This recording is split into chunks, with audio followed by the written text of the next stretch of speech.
Assalamu alaikum wa rahmatullahi wa barakatuh. Welcome back to tomorrow's Ummah podcast. My name is Ali, and today I'm joined with Dr. Abdullah. Assalamu alaikum wa rahmatullahi wa barakatuh. Wa alaikum assalam wa rahmatullah. MashaAllah, I think we have a very interesting topic for the day today. Yeah, we do. I think we had a couple of episodes where we were talking about, I guess, the inception of Islam, the battles that took place. But prior to that, we had some really interesting conversations about some big characters and personalities in Islamic history that we can learn from. And today, we're going to be talking about Imam Abu Hanifa, rahimahullah, Imam al-Azim, Imam al-Muslimin. But I guess let's start with this. Why did we choose this topic, right? Well, I think a particular group or segment of the people in the production committee for the podcast as well, they're interested to find out, A, why are we Hanafi? Mm-hmm. B, who was this Imam Abu Hanifa? And wherever, for some reason, for one reason or another, wherever we go with the name Hanifa or Hanafi, there's always some sort of controversy that arises. Oh, yeah.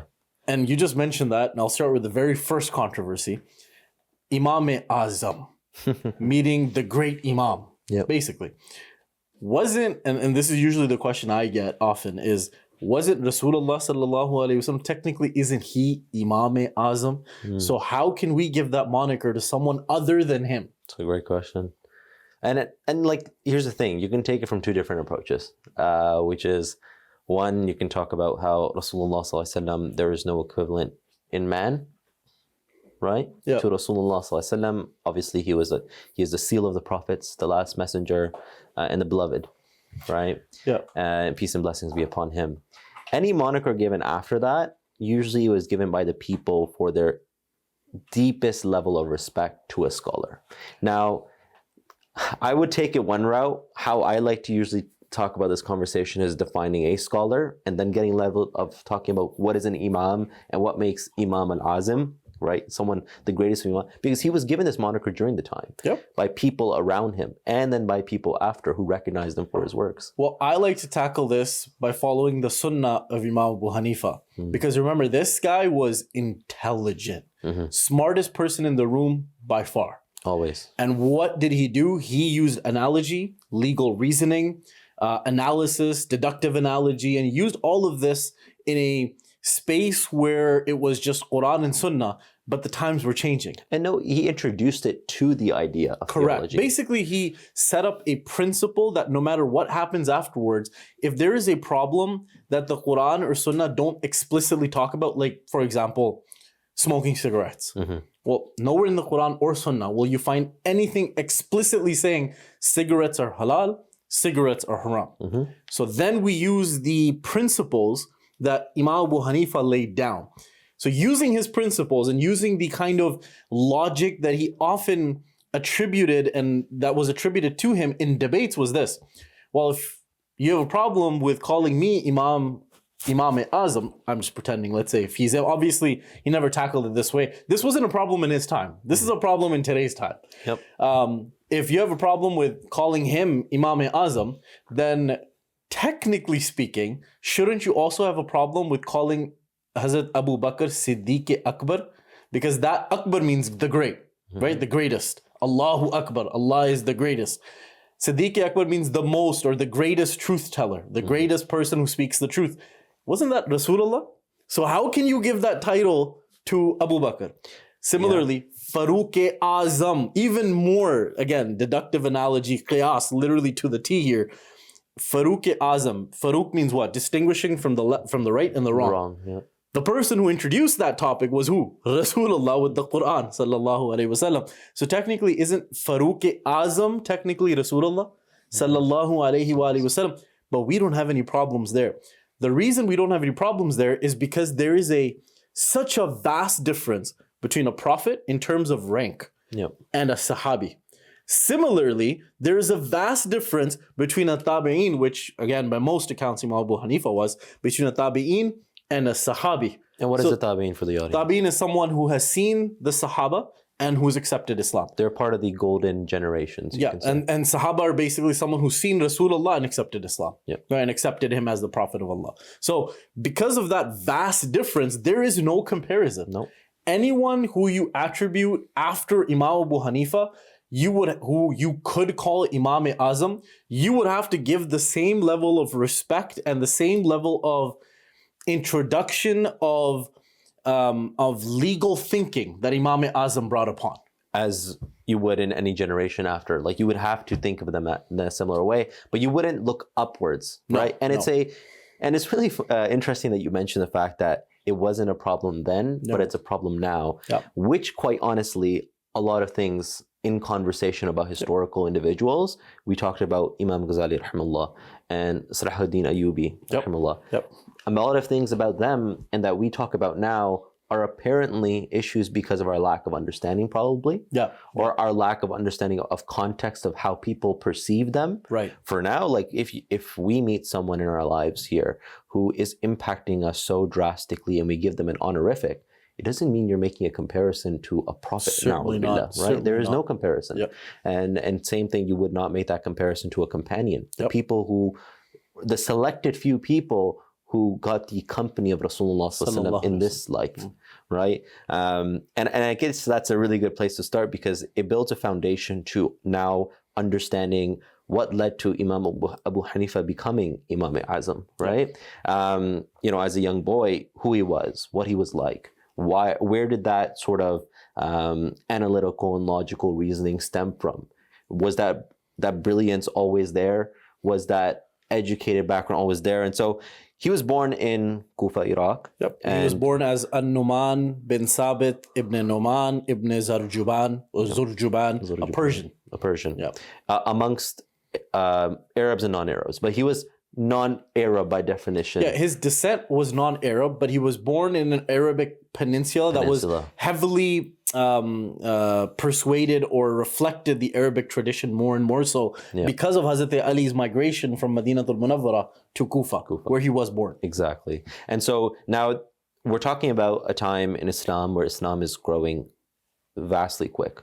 Going into regions that, like, we're talking China. We're crossing borders to all these different places. And Islam, relatively speaking, apart from the civil wars and obviously the martyrdom of Imam Hussein alayhi salam, and after that, it's relatively calm. At this point. Like politically relatively calm. But at the same time, internally, lots of dispute, lots of corruption, lots of leaders that were maybe taking wrongful action because they did not directly follow the footsteps of the greats, the Khulafa Rashidin, right? The great four leaders that came after Rasulullah sallallahu alaihi wasallam. Indeed, they can't. Those were the companions, right? Five Khulafa Rashidin. So Abu Bakr, Umar, Usman, Ali, and Imam Hassan radiyallahu ta'ala anhu ajma'in.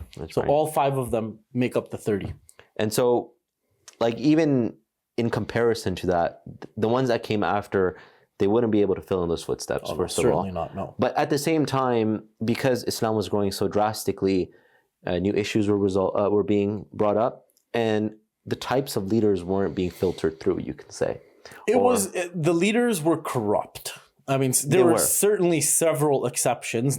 Perhaps the most notable being Hazrat Umar ibn Abdul Aziz. But who is the main leader during his time? Yeah, and vast majority of the leaders were fairly corrupt. I mean, they were viziers of their different states. They ran, their own political states. Interestingly enough, some of them were Islamic scholars. By all accounts of the word, they were alims. So this is interesting, right?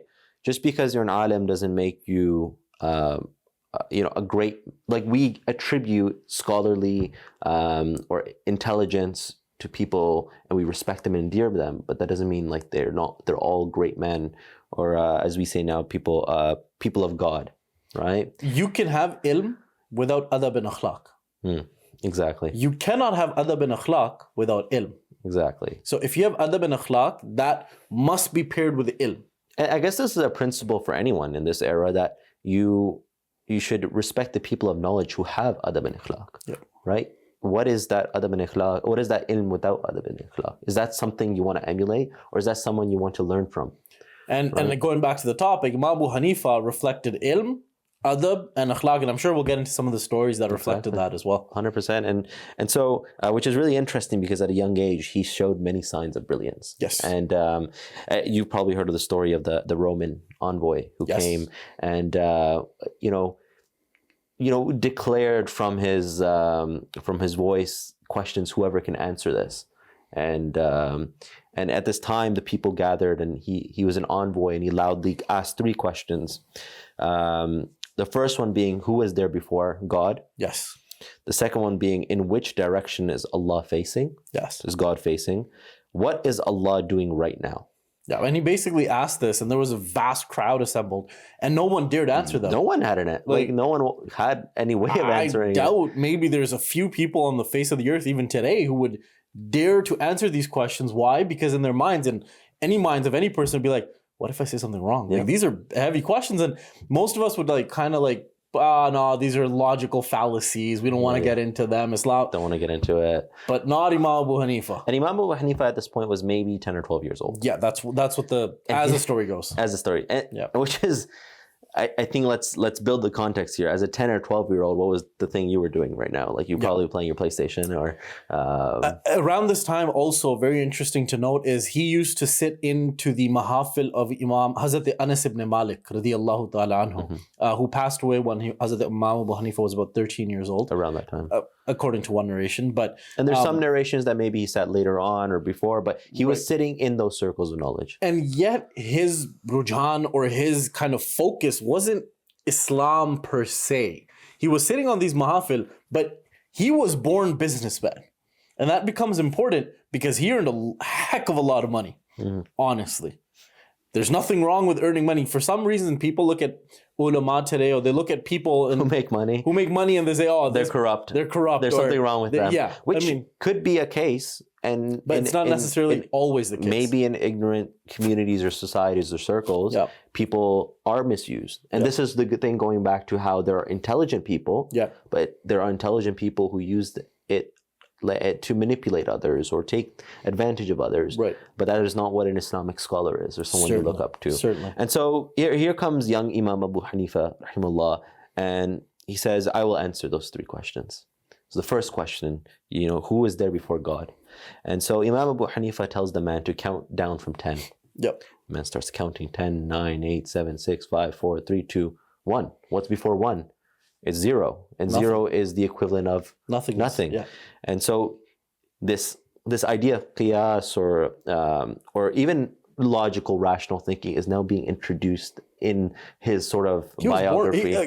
I would consider him a genius at birth. Born a genius. Yeah. And so this is where he said, implying that because 1 after you count down is 0, there's nothing. So before Allah, there's nothing. Basically saying that if you can't give me a definition of something existing before 1, you don't have the right to ask this question to me. Exactly. And Allah Almighty has always been there, type of thing.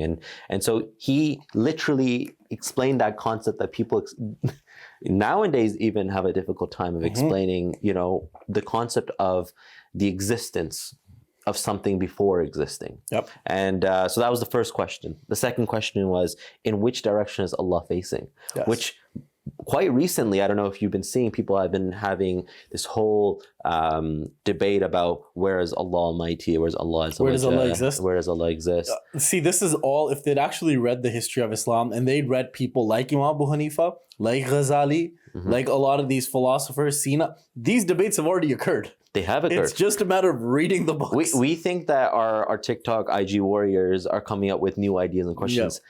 You're crazy to think that. You're thinking 1,400 years of scholarly work may have not tackled us. And this is true scholarly work. People who weren't brain rotted away by technology. The reason I don't like tackling, I don't think I'm qualified to talk about it, because it's so heavily... There's so much terminology in Islam that if you don't understand, it's tough for even a true alim, and I'm not calling myself an alim, but any true alim would find it difficult to grasp the concepts, to be able to answer that question coherently, for the audience to be able to understand what the alim is trying to rectify. And let's be clear, clarify. There's scholars who specialized in various topics and spent their whole lives, for example, on aqidah, or even simple principles of fiqh. So strands of fiqh, for example.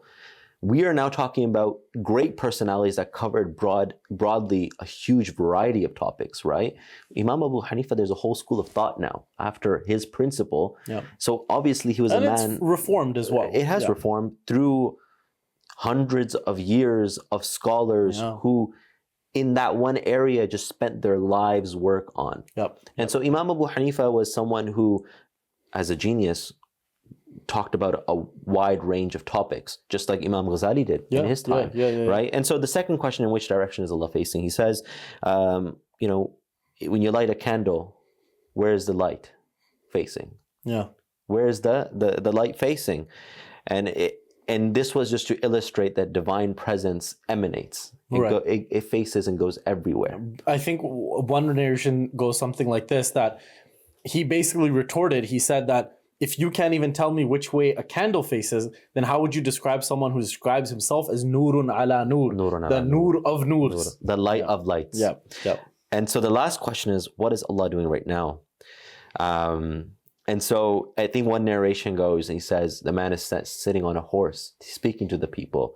And he says, now since you have questioned the people, let me speak to the people to answer you.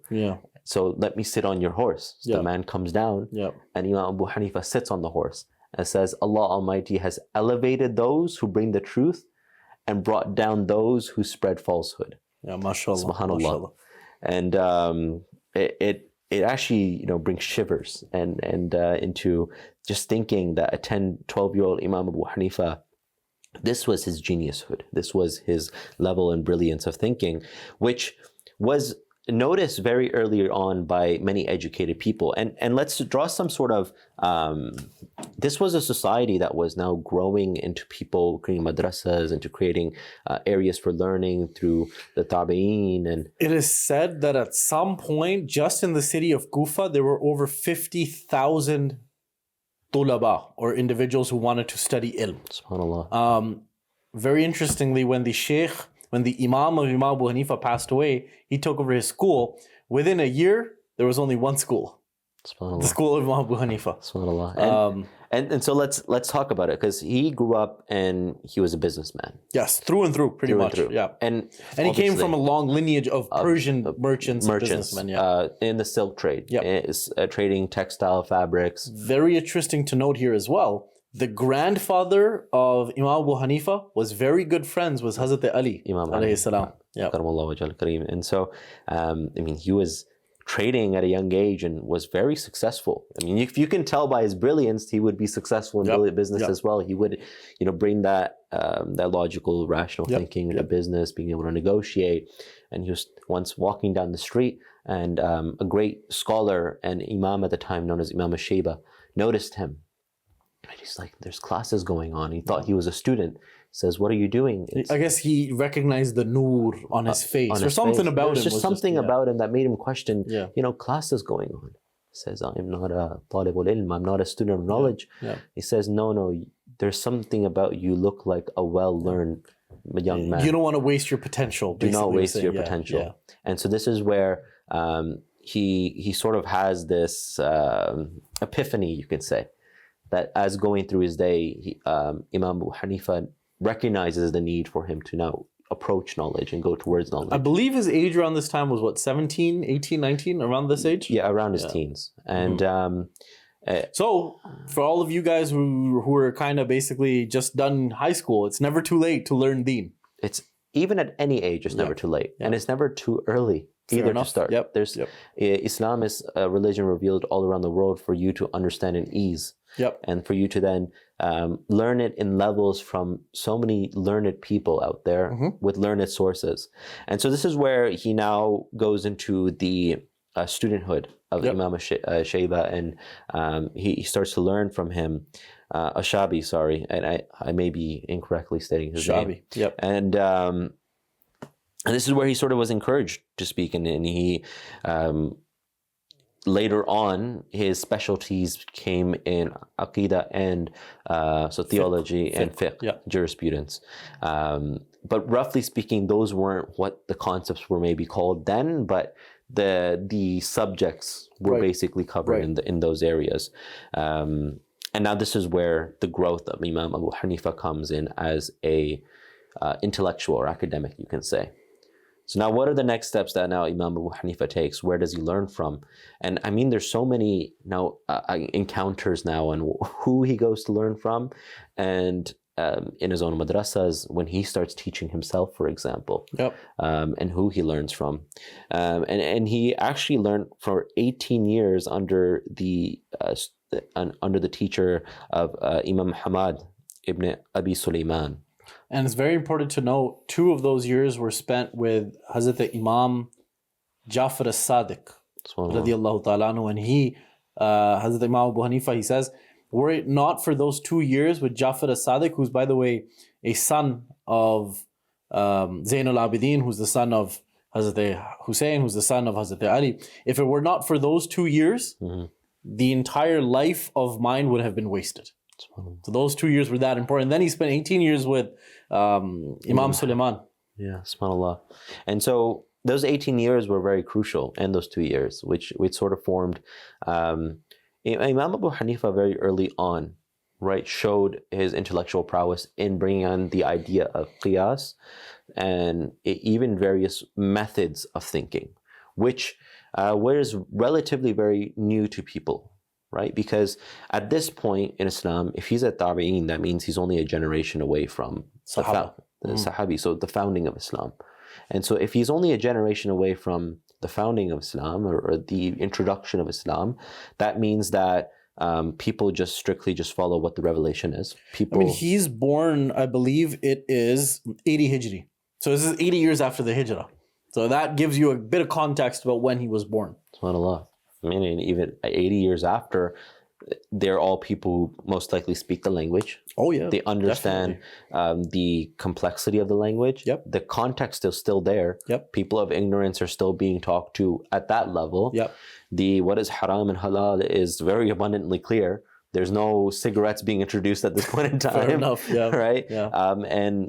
But Islam is growing, and Islam is entering new bounds and introduced to new people having different issues, right? And this is sort of where his thinking is now introduced, which is how to tackle those issues.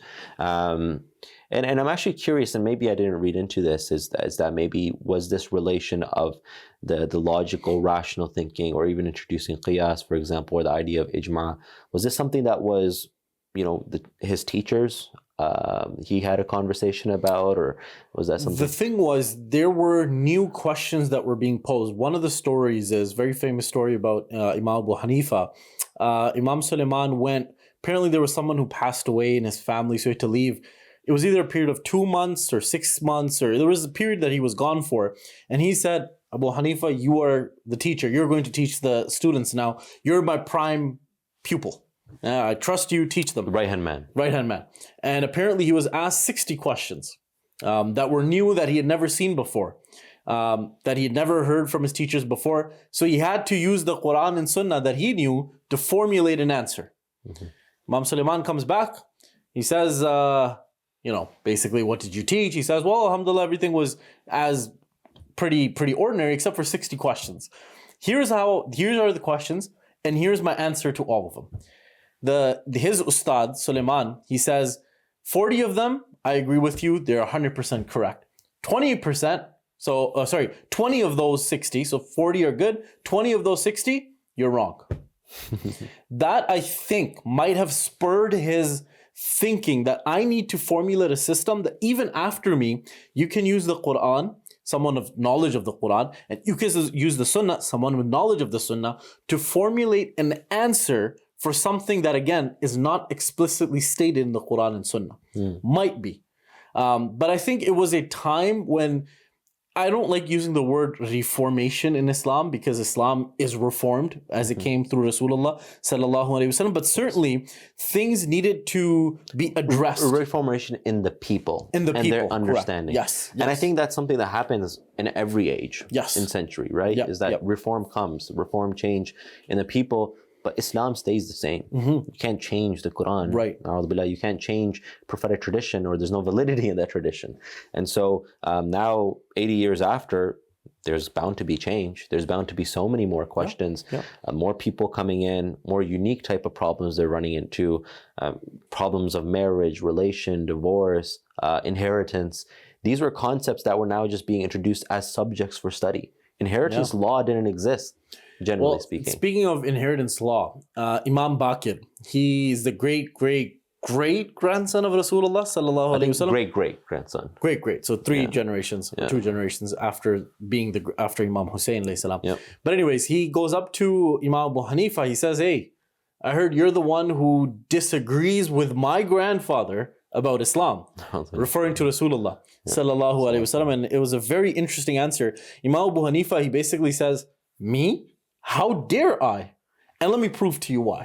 And so he starts asking questions. He's asking him questions like, let me show you that I don't disagree with him. And my process of thinking. So, number one, I think the first question he asked, and I wrote these down so I don't forget, he says, who's stronger? Yeah.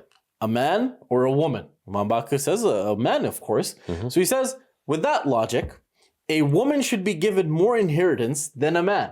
So a mother should be given more inheritance than the son of the person who's passed away because she's weaker.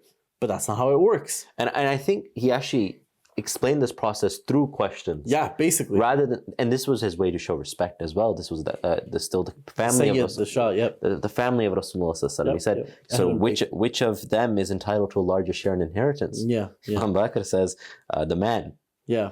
So I think that stumps the conversation. And that literally shows the maf'ul which you were just talking about. And the second one was perhaps for me, out of the three things that he mentioned, the best in terms of logic for me. He says, what's more important, the salah or the fasting?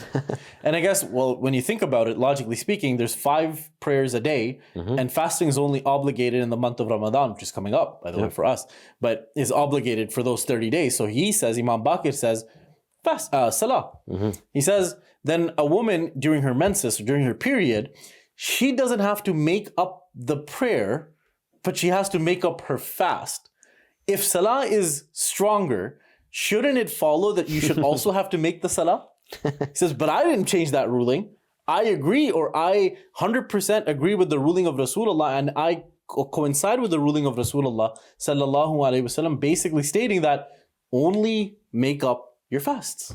And that's following the footsteps of Rasulullah sallallahu alaihi wasallam. Yes. And that's sort of in that conversation, it was for other people to learn as well. That it showed in that scholarly discourse that Imam Abu Hanifa rahimahullah had a very coherent process, and it was very logic based, and it never stemmed away or deviated people from the Quran and Sunnah. Very much so. And that is something that I think we now need to create the foundation of the thinking of Imam Abu Hanifa.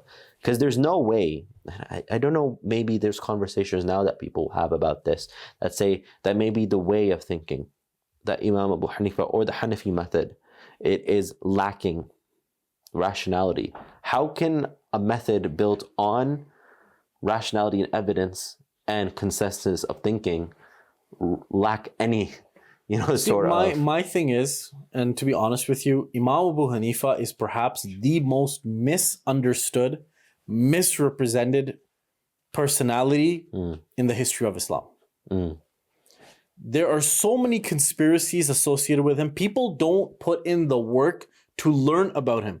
But him, from amongst the 4 big imam, he put more of an importance in the Quran, and the work that he did in the Quran cannot be rivaled because he used that as his main source of fiqh and jurisprudence. And so that also raises the question that if he's misunderstood, and people are always misunderstood in different times. Maybe they're purposely made to be misunderstood for political reasons. Maybe they're purposely made to be misunderstood for people's personal agendas or personal ways of thinking. But you can put all of that aside, right? At the end of the day, with anything you study, your misunderstanding of something comes from understanding the context and the way and the method and the legacy that person creates. Let me pose something to you. Here's a controversy you can say that still exists to this day about Imam Abu Hanifa. Imam Abu Hanifa, he is quoted to have said, Iman does not change. Iman is whatever I say, that's it. No action is associated with Iman. That's his stance on it. Okay. Imam Bukhari comes later, poses a hadith, and he says that Rasulullah sallallahu alaihi wasallam is quoted to have said that Iman changes daily, and this is the very famous hadith. And so he says, Iman is not only verbal affirmation, but it is also wa tasdeekum bil qalb. It is the tasdeeq of the qalb, meaning through the actions. So one person is saying, Imam Abu Hanifa is saying, Iman is only verbal affirmation. And he gives a dalil, and I'll share the dalil with you. The other Imam is saying, what? No. It's words, but words alone have no meaning. You have to act on the Iman to show it. Two polar opposites.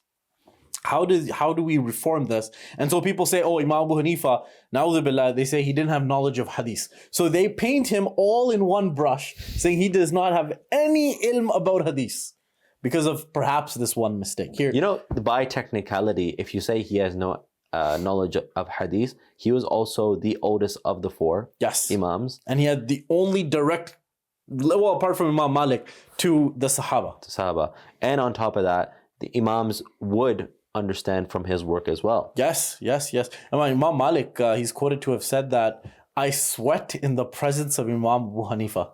Because remember, they used to interact. Yep. Right? So here's how you know, and this is obviously not my opinion. This is from the ulama, much learned than I. Imam Abu Hanifa's opinion was this, and simple. Why is Iman simply verbal? Okay, he made a statement. He's got to give a dalil. Here's his dalil. His dalil is, if you don't pray, do you become a kafir? No.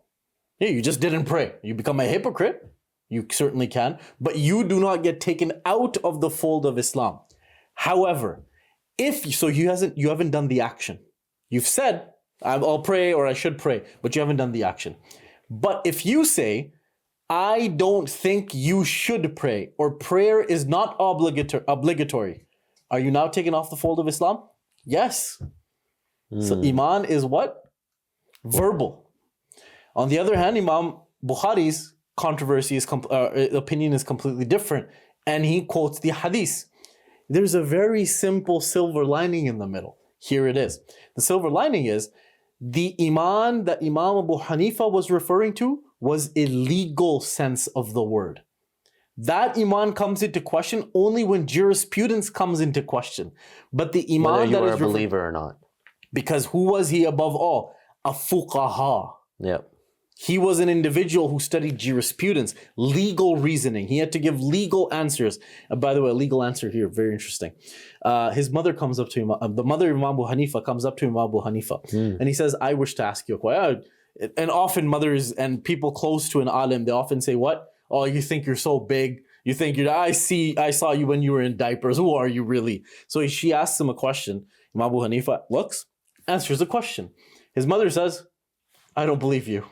I think you're wrong. So Imam Abu Hanifa, he says, okay, I mean, you're welcome to second opinion.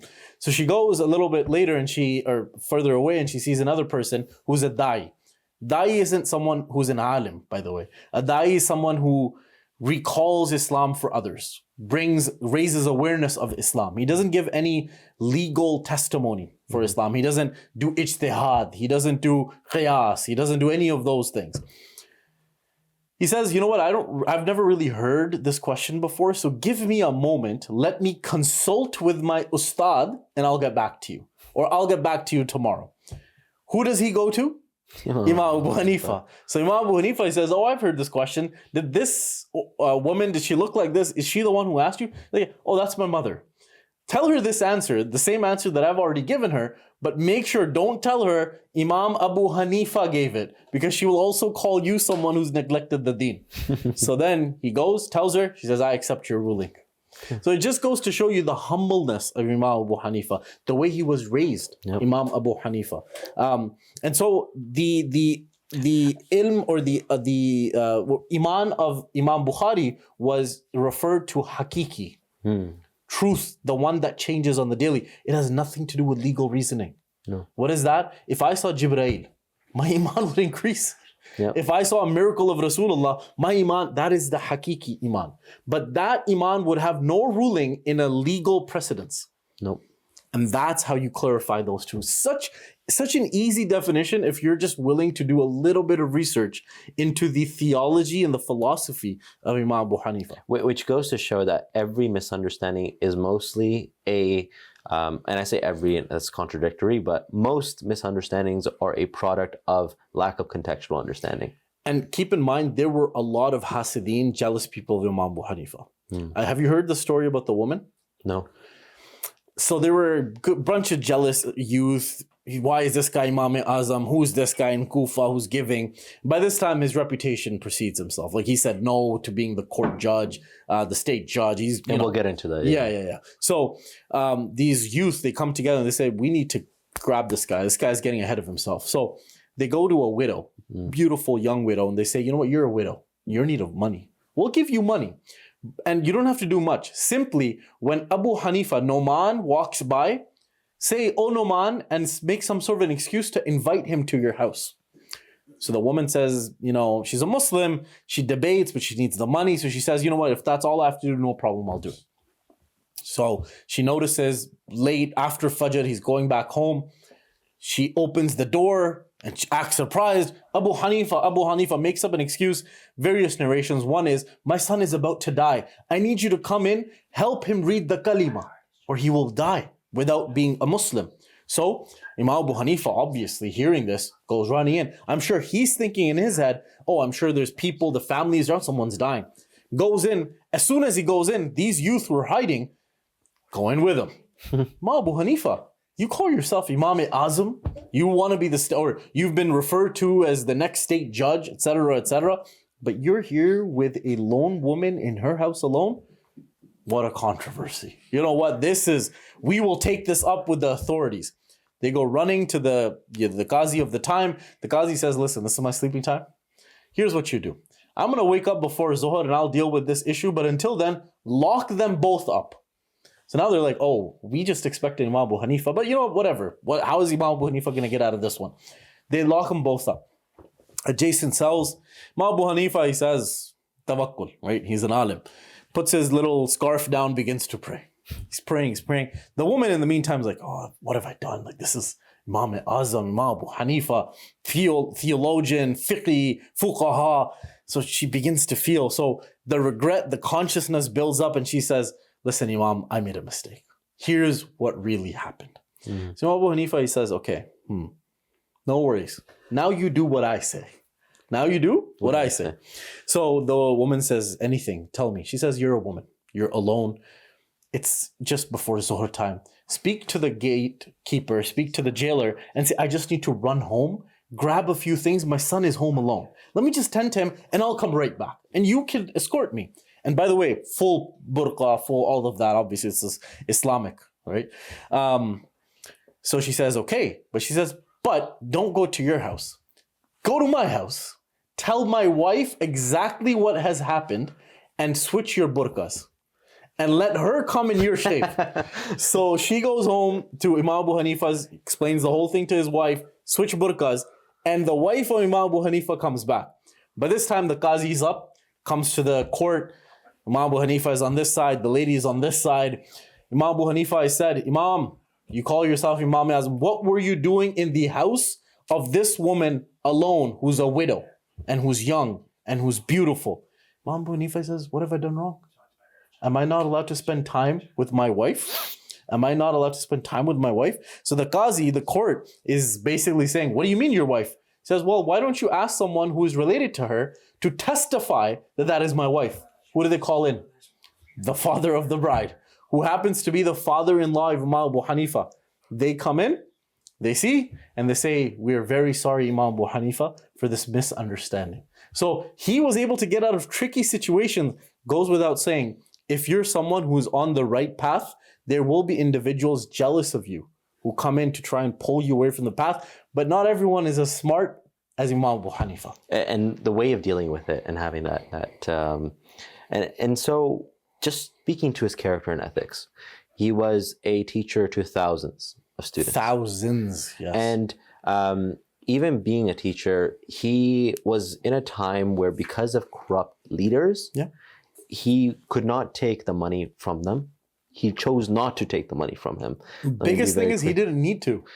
Because he was such a successful businessman, not only did he cover for his own expenses, but he paid for his students' expenses for their sustenance. Perhaps one of the biggest attributes that I love about Imam Abu Hanifa, he made it illegal upon himself to gain even a single dirham or dinar for deen. For teaching, or for spreading the deen. Or spreading the deen in general. Not only did he spread the deen, but he paid for the sustenance of the students who were receiving the knowledge. And that gave him the conviction to, no matter what it was, say no. And because if you're getting a salary from someone, it's tougher to say no to them. It's tougher to say because you're receiving money.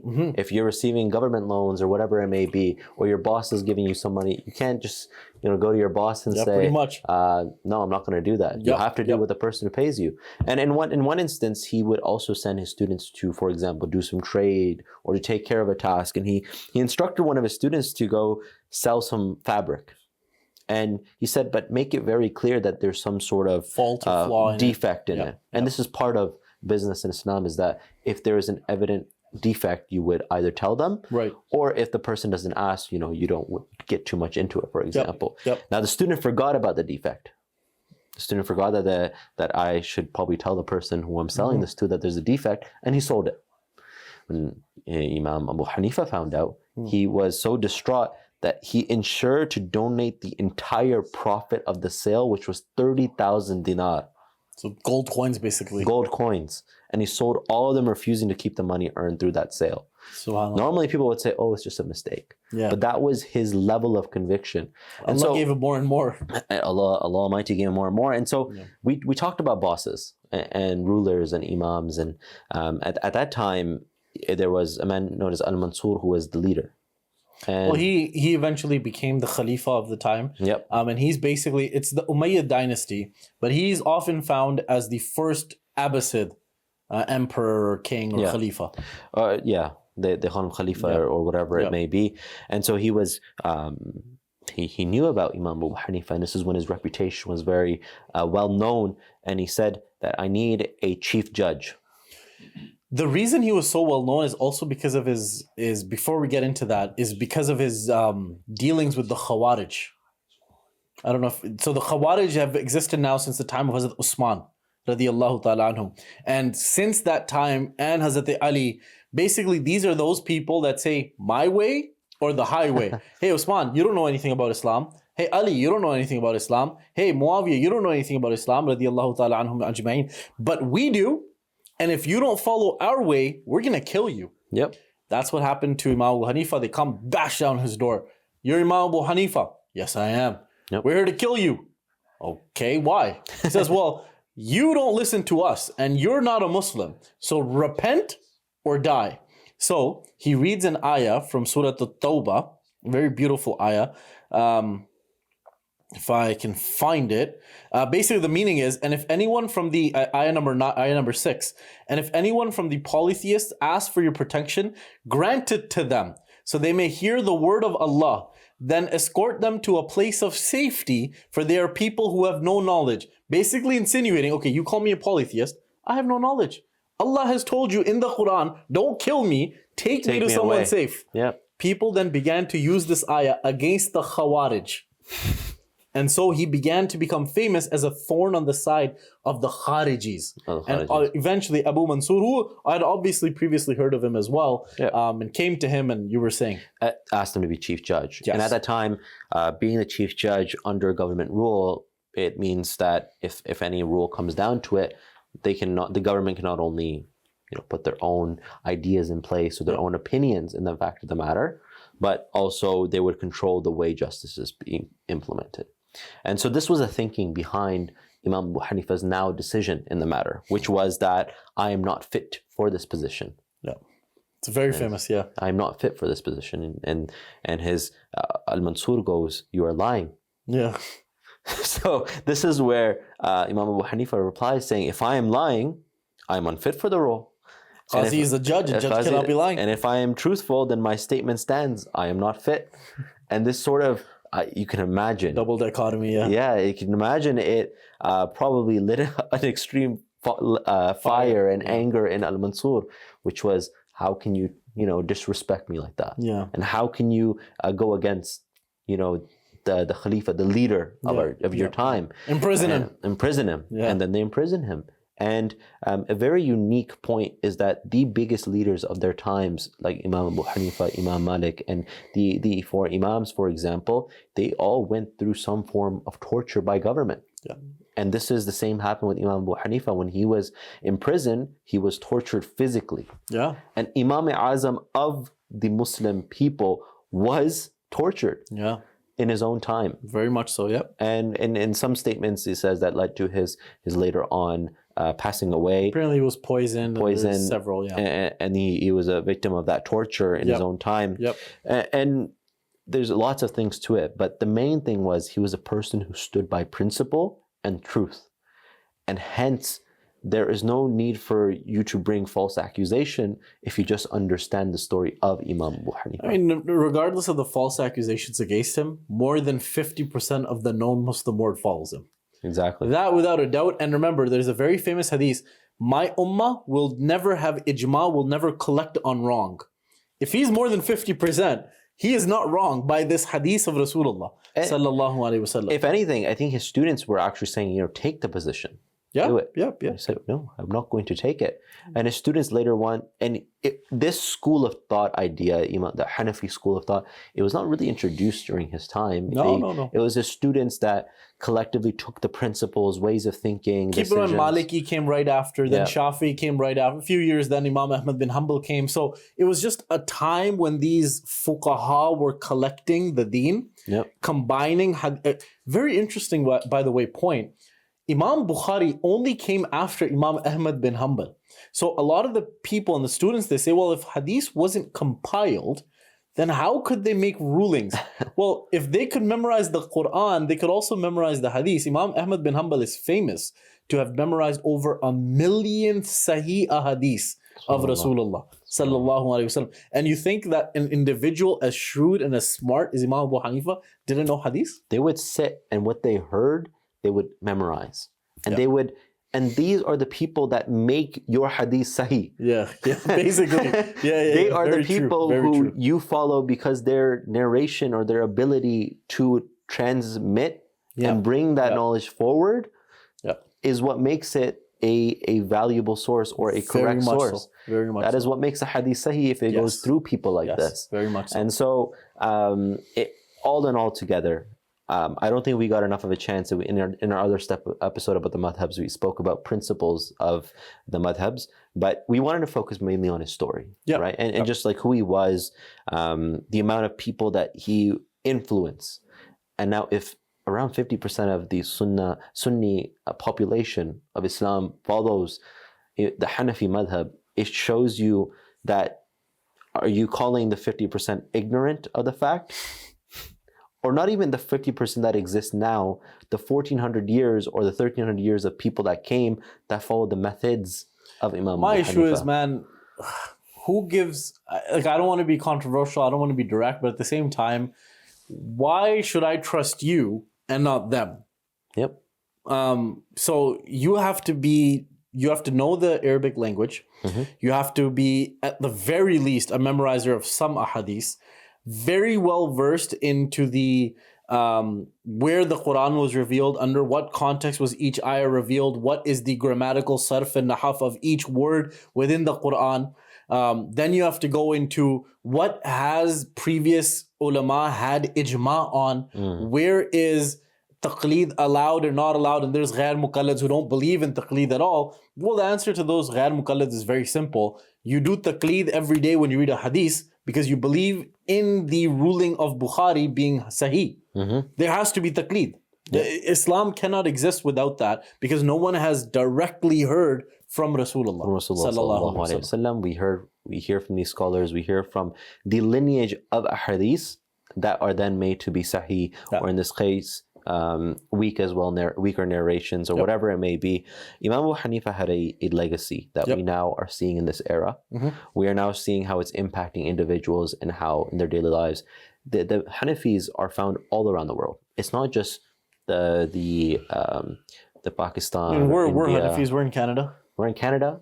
People are in Russia probably who are Hanafis. Indonesia is primarily Hanafis. SubhanAllah. Like, these are people that they understood the rationality, and that they were grateful for the Quran and Sunnah to be well and deep and understood in a deeper way, so that it would be relevant for them in their lives for issues that they run into.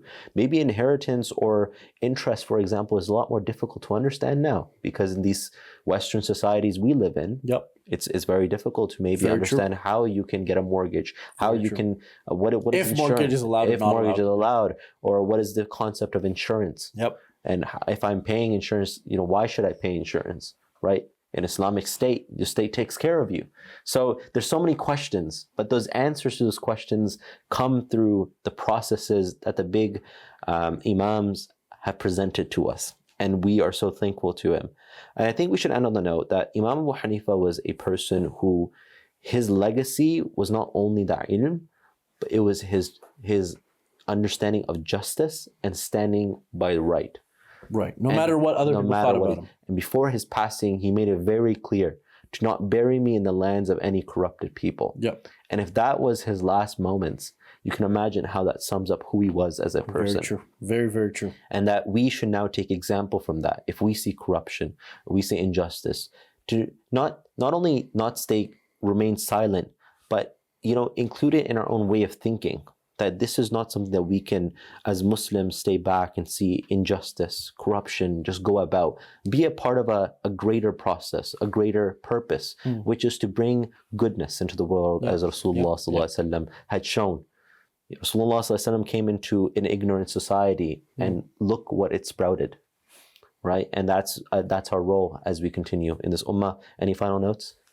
I think that we should be proud to be able to follow Imam Abu Hanifa, but we respect everyone, no matter if you're Maliki, Shafi'i, Hanbali, Salafi, Maturidi, Ashari, no matter what Aqidah. They respected each other, so who are we to disrespect them? Very true. I think that's a great way to end it as well. Subhanallah. And inshallah, we'll catch you on the next episode. Thank you so much for joining us. Assalamu alaikum wa rahmatullah.